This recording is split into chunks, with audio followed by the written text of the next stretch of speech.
What's up YouTube, I'm just another guy and welcome to my end of season 4 with Billericay Town FC, and let's just jump straight into this with the English season review. So the season accumulated with Wrexham lifting the Blue Square Bet title and Wrexham and Billericay Town FC, yes us, we got promoted, we're playing at a higher level next year, and that means professional football. That means we are now going to be a professional club.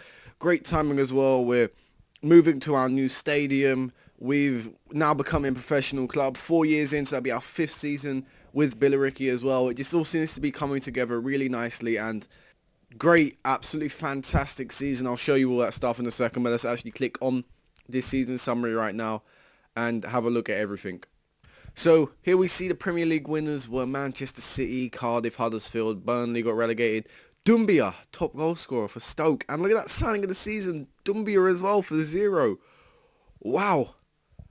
What was going on there? He must be knocking on a bit. Wow. That's a bit of a shock. Who else? Wigan went up, Villa went up, West Ham went up, Millwall won League 1, Crew won League 2, Wrexham won the Blue Square Bet Premier, of course. We got promoted. Salisbury, Oldham. Wow, Oldham got relegated. Altrincham and Ebbsfleet. Ashley Grimes absolutely smashed the top goal scorers there.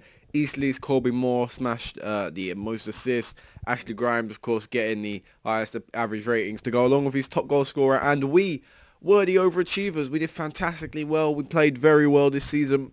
And like I say, just getting promotion was a huge, huge achievement. And we got signing of the season there as well. Jordan Preston getting, like I said at the start, he was a decent signing. He looked very decent indeed. And that brings us on to the transfers. Let's go into that and have a look at who we brought in past December. So before we move on to the ins, let's go into the outs. So past December, it starts here with Daniel Nardiello. He was backup striker. I originally signed him back there in July, but come February, he was angry. He didn't want it. He wasn't getting football. I couldn't offer it to him. He's just so old and so bad. It was just bare for backup. And in the end, he had enough of it, so off he went. I released him. Gary Gallagher, his name popped up a couple times since we got promoted, but he was never up to this standard anyway. He was only just coming in to make up to fill in for people that weren't there, and he repaid back. He repaid back well. He got enough. He got a few goals for us last season, but nothing too great there. And off he went on a free. I released him.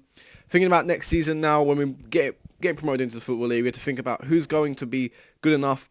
Tom Hayes probably would have been good enough. I'm not sure, but he wasn't playing. He wasn't too happy, so off he went to Dover.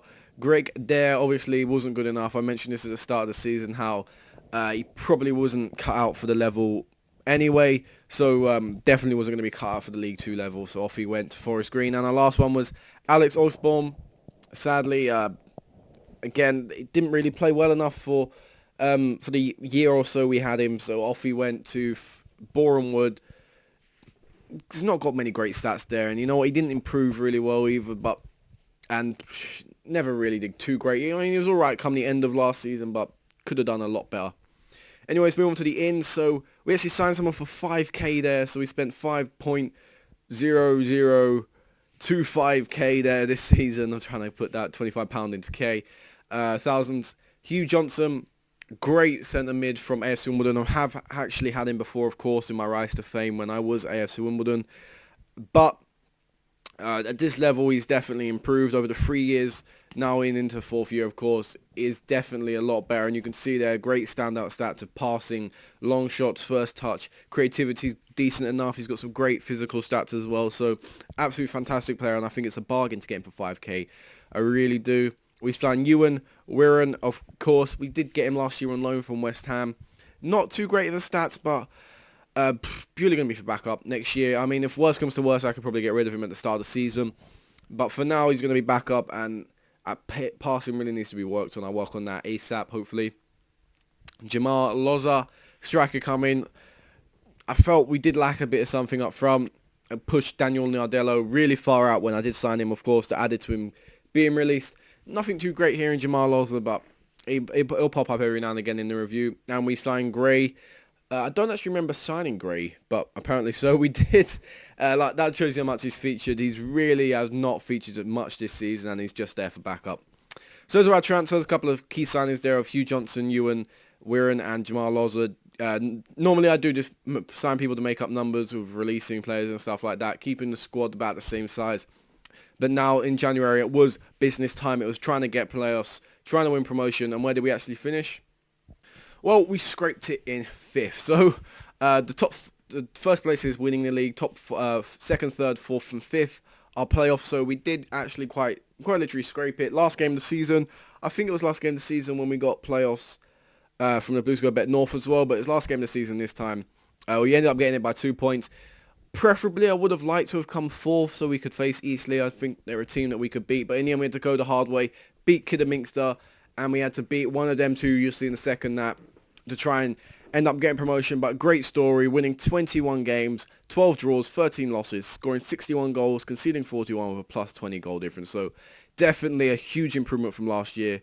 And in terms of 4, we're really poor. We still need to work on our attack force. Will Brister struggling with injuries as well, plus weakness around the squad means I kind of pushed him out wide and he attack him right mid again. Not his favourite position, but position I have to play him in sometimes. On the plus side, however, though, we did we did do very well defensively, being the second best defence in the league, only beaten by Chester, who finished below us, and just above the champions Wrexham. So if we can work on our attacking aspect of the game, of course, being in a new division, though, we're going to have to work on both, or try to, but definitely attack needs to be worked on next season if we want to stand a chance of survival. So that's our main priority next year. And let's have a look at our past position, see how our story unfolded. So you let me around this time, I think somewhere around here. I think maybe after 22 games or so, 23 games. We then went on a dip, so we went back down to mid-table. That wasn't very good. That was just one game, though. Difference, we had to find a fight and build our way back up. That's how tight it was at the top. You drew a game, you'd go down a position. So that's what we did. We had to keep on fighting, keep on battling. We dropped down again very close to the end of the season, so the fight was back on. And we climbed back up enough. I would have liked to have stayed in, I think that's 4th, or wherever that is. I don't know where that is. There you go, 4th. Come the 45th game, I would have liked to have said that after 46 games. But sadly, we dropped back down. We dropped down to 5th. And just meant we had a harder playoffs, really. So, at the end of the day, it didn't really matter. But preferably, I would have liked to finish 4th and given us an easy rise. So, let's go into the fixtures and see how we did in the playoffs, how we did building up to the end of the season and stuff like that. So last time I saw you was after the Dagenham Redbridge game. So we lost 1-0 to Cheltenham following that, so that was disappointing. I mean, of course I don't want to do that. We actually had a huge run of delays, as you see, almost a month since we played the game. That was frustrating. It meant we were going to have midweek games and Saturday games constantly for a while. That's not what you want at this stage as well. Normally Christmas is a busy time coming up to Christmas and stuff, but for have no games, it wasn't really what I wanted. But on the positive sides, at least we rested our squad for, of course, what was going to be the busy couple of weeks to follow. And it replied quite well. I mean, after the long rest, after that loss, we bounced back with 3 straight wins in a row. Boreham Wood, FC Halifax and Southport, beating all of them quite comfortably, really. I mean, 1 goal scoreline, but quite comfortably beating them on statistics and stats. But we couldn't follow that up. We drew against Morecambe and then lost to Cheltenham, Cambridge. So that was disappointing. I mean, I would have liked to have beaten Cambridge. They weren't doing too well in the season, and they that was a weakness for them. So definitely we could have beaten them and could have picked up points there, especially against Morecambe as well. Again, not too great considering how big of a squad they are. Sadly, our poor form continued for 2 more games, drawing to Barrow and losing 1-0 to Chester. Again, Chester, they were around us in the table, so to lose to them was a disappointment. We should have done a lot better there and should have at least picked up a draw. But then we bounced back. We beat Eastleigh 2-1. We drew against Cambridge 3-3. We beat Forest Green 1-0. We drew against Salisbury 0-0. And then we beat Alfrington 3-2 with Jordan Pearson, Mick Mellor and Will Brister picking up the goals there for us. So we had a good run here. As you can see, it continues on again. Beating Lincoln 1-1. Drawing against Lincoln 1-1. Jamal Lawson picking up a goal there. Drawing against Gateshead after a 10th minute penalty. And beating relegated Oldham 2-0 in the end. So that was a great run of form. That definitely helped us build our way up into a playoff spot. Here comes a little bit poor run of form though. Of course, 2 losses in a row against Altrincham, who ended up getting relegated. So that's really embarrassing there. We should not have lost that game. And beating Macclesfield 1-1 meant we had to fight back in our last 3 games to try and get back in a comfortable position. We did. We beat Wrexham and York 1-0 and 2-0 respectively. But on the last game of the season, a win would have secured us 4th. That's what I really wanted. In the end, we had to settle for a draw, though. That was disappointing. But they moved on to the playoffs and gave us a tough draw against Kidderminster. So in our first playoff, we smashed Kidderminster 4-0 on the scoreline. Statistically, it was a tough game. It was a close game. And in the end of the day, we took our chances very well, quite late on as well. So Danny Mills got us on a great start, 15 minutes in. But then Preston come up in the 78th minute, and Will Brister had a fantastic 5-minute stint there where he scored in the 81st and 84th minute, captaining the side. And of course, this was the big game. We were at home. First leg, we definitely had to pick up a result here because it was going to be really difficult to pick up anything from Kidderminster. So 4-0 was way more than I expected, and it was a great result to push on into that second leg. And like I said, of course, the second leg was going to be really hard to pick up anything from. And in the end, we lost 2-0 in the second leg, but overall 4-2 in aggregate. So that 4-0 scoreline really did help us. We got dominated at Kidderminster, and it was just, I knew it was going to be a big struggle. Kidderminster, a big team, strong team. The team played relatively well, meaning average. It's kind of what cost us the game. They scored quite early on and quite late on. That's a good thing, the fact that they didn't score 2 early goals and meant we had to go defensive from the off. It took them quite a while just to build up enough pressure on us to feel that maybe they could pick up a result from the game. So they left it too late, and in the end of the day, we won. The bad thing to come from this is that Will Brister picked up an injury. I can't remember if he missed the final. Let's go check on that right now anyway. So no, it turned out Will Brister didn't actually miss the final, and that was a great thing as well, as he did end up contributing to our 3-0 win against Dagenham Redbridge at Wembley.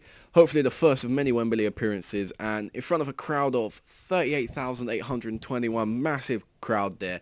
Started off with an own goal from them in the 27th minute, and then it was just dominance from there on for us for the rest of that half. Jordan Preston getting a 39th minute goal, and a minute later, Will Brister scoring as well. So 3-0 before half time. I pretty much knew I was promoted then, and the squad just consistently played well throughout the game from that point on, and it meant that we were in the Football League, and just a great way to sum up our season, sum up our time in the non-league. Hopefully we'll never return again.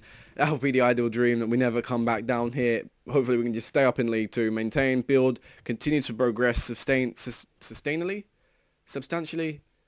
sustainable growth. That's what I want to say anyway. Hopefully we can have some sustainable growth, continue to grow at a rate that is steady for us and a squad that can financially handle it. We'll never have to return to this state of football, and we'll always be a professional club from this point on. So absolutely great way to end the season. Let's go into some player stats and awards and things like that. So on player stats, like halfway through the season, there's not much you can stand out for us here apart from Mick Miller being the highest average rating player. And of course I looked at him at the start of the season. I'll go into team stats as well a bit later on, but great to see he stands out considering he's only 19 years old and consistently playing well at this level. Hopefully he can continue to grow with us and play well at the Football League level as well. That would be the ideal scenario there, because he's a great right back and centre back to have the side. On the team side of the front, however, let's have a look at how we did. So of course we conceded very little. We played the most games, of course. Our form was great near the end of the season. That was a key contribution to our promotion. Let's have a look at, of course, the little things I like to look at. Average attendance, 18th in the league, so that's quite low, but an improvement from where it was last season. Last season we got less than 1,000 in. This season 1,301 people in, so definitely a growing fans. But I think overall everyone has had a growing fans this year, so at least we're growing and getting more people in. So hopefully come the new stadium we can continue to get more fans in, especially now we can offer Football League football. Average attendance by capacity was 6th there, so we're still filling out our stadiums really well in comparison to other sides. It's actually improved as well. And the last little thing I like to look at, salary per annum. So we're still not up there, so where are we? We are the 22nd lowest wage bill, drawn 22nd lowest wage bill in the league. So 23rd you could really say there as well. So that's great for us. Again, the fact we're still on the small wage bill, we're still running with hardly any costs, and we're still getting we still have quite a large squad. I'll show you the whole squad in a second. So definitely a bonus there. Financially we're still strong, of course. We're just going to keep on growing and growing, hopefully in the financial situation there. Now the new stadium's in, we're getting revenue, we'll pay off our loan a bit quicker and things like that. So definitely a good thing to see that we're still very low in the wage thing. Let's have a look at awards. I didn't actually look at awards come January, so we'll have a whole season's awards to look at. So Player of the Month, we didn't get Player of the Month any time at all, so that's kind of disappointing. Goal of the Month, did we get any Goal of the Month? Darl Hennessy picked up second in the month of December. Gary Gallagher picked it up for November. I'm not going to show you that goal, sadly. But a marvellous ball from the left wing, and he dribbles the ball in his own half, scoring a tidy finish from 16 yards. So that doesn't sound too great. This sounds like it was the build-up play more than the actual finish itself. I like to see screamers from range or screamers from near post and stuff like that, more than just great runs. Goal of the season here, come anywhere in that? Nope, sadly, Gary Gallagher's goal didn't get on that. Manager of the month, did we get that any time? Surely we did. We had a great run, couple stages. No, actually, we didn't. That's kind of a surprise. What about Manager of the Year? Did we get that? I mean, we were the overperformers. Come on. I think, yes, we did. Yeah, I knew we did. But yeah, we got Manager of the Month, Manager of the Year, sorry. That's even a better achievement. 28 years old, games 49, win ratio of 48%, and of course all the goals and stats and voting points. I've got 8 points out of the whole division's managers there. So that's 8 managers voted for me to be player of the manager of the season. I gave it to Kevin Maher. I didn't think I was actually going to win it, really, so I didn't really care. But great to see that I did win it, and that's something to go on my little resume on my guy's history when we look back and see all Billericay's trophies won. It's good to see that I've won a couple. Player of the season, who picked that up? Pretty sure Mick Mellor should be up there somewhere. Ashley Grimes, of course, you know about that, actually. Is there Team of the Year yet? Team of the Year? Is there no Team of the Year in this division? I don't think there is. No, that's disappointing. I would like to see Team of the Year. But let's go on to our team anyway and look at our overall player stats and things like that, and who actually stood out and who I consider a Player of the Year. So here is our senior squad alone, our first team squad. As you see, it's quite big. I'm going to show you the whole squad, like I said a second ago. Well, if he wants to load up the under 18. So yeah, you see we have a lot of players on our register. How many of them are on contracts? I don't actually know, like getting paid weekly. But yeah, we definitely have a massive squad on a small wage bill. It's going to have to change next year maybe, considering we have to offer everyone professional deals again. That can result in higher wage demands and things like that. So next year you may see a lot of a really small squad. Can't see ability and potential this year because I've not got an assistant manager currently. But let's see your appearances. So Thorpe, Parson and Marco Ranieri were ever present this season, along with Mick Mellor. Danny Mills, of course, still playing very well. Not as well as last season, but well enough. I consider all these guys great players. Aidan Blanchard, Hamati, Brister, Mills, Mellor, Ranieri, Parson and Thorpe. All fantastic players. Thorpe as well, great from the right back position. And Will Brister, scoring his goals as always. Just missed out on the top goal scorer for our team, Jordan Preston, getting a just 1 goal higher amount. And if you look at, actually, if you compare their goals and assists together, they have the same amount. Considering Jordan Preston played a lot less games, but Will Brister did get pushed out on the right on a couple of them occasions as well. I'd say they're about even. Danny Mills, again up there. Mick Mellor scoring from corners and set pieces and stuff like that. And Aidan Blanchard as well, scoring enough. Carl Kinnard as well, stepped up a bit, scoring 3 goals. It's not too bad, considering he's our third choice. And assist-wise, of course, Thorpe was just running away with it this year. From right back, he played so well. Absolutely great player this year. Along, of course, with Will Brister, Blanchard, Dylan as well. A couple of these guys, I didn't think I'd play Aidan Blanchard when I originally brought him, but in the end, it's turned out to be a great player and absolutely fantastic this season. Clean sheets, we ended up playing Gareth Dean for a bit. He was our backup keeper, and injury came from Marco Ranieri this time midway through the season. Last year it come near the end. This time it's come right slap bang in the middle, so I definitely needed him to play well. Didn't have the best of times in goal. Marco Ranieri come back in though. Before he was actually fully fit, he was still lightly injured. I thought, I can't risk it. I've got to throw him back in. This is our season. This is for success. Our season to get in the Football League. I've got to risk anyone I can and just try and achieve. So he come back in, picking up 16 clean sheets as well after 47 appearances. That's not a bad little reply either. And he got an assist as well on his name, from a big goal kick. So that was good. Player of the season, it's got to be Mick Mellor, of course. Absolutely fantastic. I think no one can compete with him. His average rating was really high. Got a lot of goals, few assists, and played virtually every game for us. So I take my hat off to him. He played so well. And only 19, he's only going to get better. So that is a great achievement for him. And that's basically our squad in a nutshell there. Starting 11, I don't know how I was starting 11. Like I say, I would like to look at ability and potential and stuff. But we still have a very young squad. Our oldest players now are 25 and Danny Mills. I'm not sure if he can step up to League 2. I think he may just be a non-league wonder here. Darl Hennessy is old as well. Matthew Parson, Marco Ranieri. We still have a young squad, and the idea is we keep on circulating in and out and getting a younger squad in and out. So an end to an absolutely fantastic season with Billericay. Something to add to our history as well.